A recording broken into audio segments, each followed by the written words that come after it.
একটাই বিষয়, সেটা হচ্ছে বাড়ির সবার খুব মন খারাপ। আর এই কারণেই মন খারাপ, কারণ আলপনা ভীষণভাবে অসুস্থ।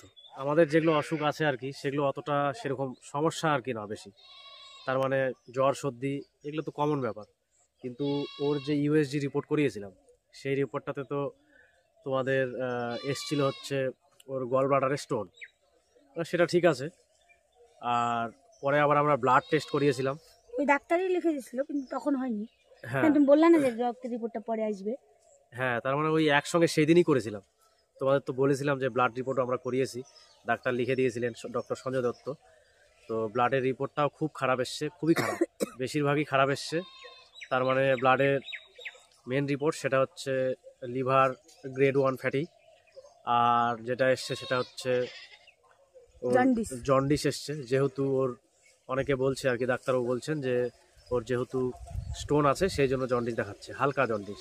আমরা লাইভে এসেছিলাম, ওখানে বলেছিলাম, অনেকে বন্ধুরাও কমেন্ট করে বলেছে। আর একটা যেটা মেন সমস্যা সেটা হচ্ছে রক্তাল্পতা, মানে ওর শরীরে রক্তের অভাব। হিমোগ্লোবিন 6.5, আর ব্লাড ওর যে গ্রুপ সেটা হচ্ছে ও নেগেটিভ। এর আগে ওর অপারেশন যখন হয়েছিল, টিউমার অপারেশন হয়েছিল, তোমরা অনেকে জানো না, তখন ও অনেক দিন আগে, তাই না? এখন থেকে প্রায় 4 বছর আগে হয়েছিল। হ্যাঁ। তো সেই এখানে ধরা পড়ছিল না অসুখটা।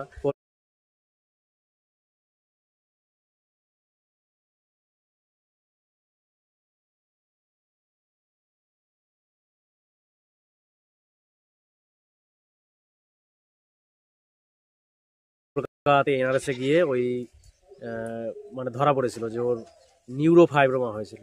তো রগের টিউমার, সেই জন্য ওখানে অপারেশন ওটা করতে হয়েছিল, প্লাস্টিক সার্জারি। আর না, প্লাস্টিক সার্জারি করিনি আমরা। যাই হোক, আমার মনে হচ্ছে না করতে বলেছিল কিন্তু করিনি। আর খুব সেনসিটিভ আর কি জায়গায় অপারেশন হয়েছিল, ইউটেলাস টিউমার ছিল। আর এখন যেটা ওর সমস্যা সেটা হচ্ছে রক্তে হিমোগ্লোবিনের পরিমাণটা খুবই কম, 6.5।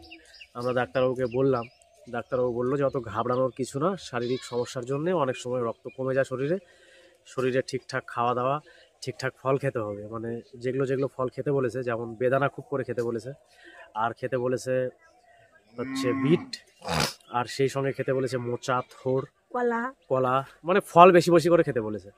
তাহলে বলছে যে 2-3 মাসের মধ্যে মোটামুটি 8, 8.5, 9-এর উপরে চলে আসবে।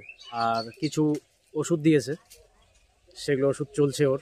এখনো ওর বমি বমি ভাবটা যায়নি, মাঝে মাঝে হঠাৎ করে একদিন করে বমি বমি ভাব করছে। আর অনেকে আমার বন্ধু বান্ধবরা বলছে যে গল ব্লাডারের স্টোন নাকি গলে না, মানে ওটা গলে বের হওয়ার রাস্তা নেই। কিন্তু ডাক্তারবাবু বললেন যে গলে যাবে, কোনো অসুবিধা নেই, তোমরা 3 মাস ওষুধ খাও, 3 মাস পরে আবার চেক আপ হবে, সেই চেক আপে আবার দেখতে পারবা যে গলেছে কিনা বা অতখানি আছে নাকি। তো সেই বিশ্বাস নিয়ে আমরা ওর ওষুধ খাওয়াচ্ছি। এখন মেন সমস্যা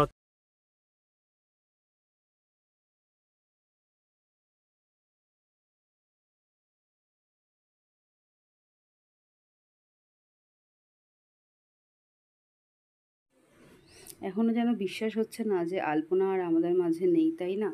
যে তার নিত্য নতুন ভিডিও দিয়ে আমাদের, মানে ভিডিওর মাধ্যমে আমাদেরকে এতটা পরিমাণে হাসাতো, সেই বোনটাই আজকে আমাদেরকে ছেড়ে অনেকটা দূরে চলে গেছে। আমি তো শুধু তার মায়ের কথাও ভাবছি, তার মায়ের এখন কি হচ্ছে বলো, তার স্বামী। এতটা পরিমাণে খারাপ লাগছে বন্ধুরা যে কি বলবো। এটাই বলবো বোন, তুমি যেখানেই থাকো খুব ভালো থাকো।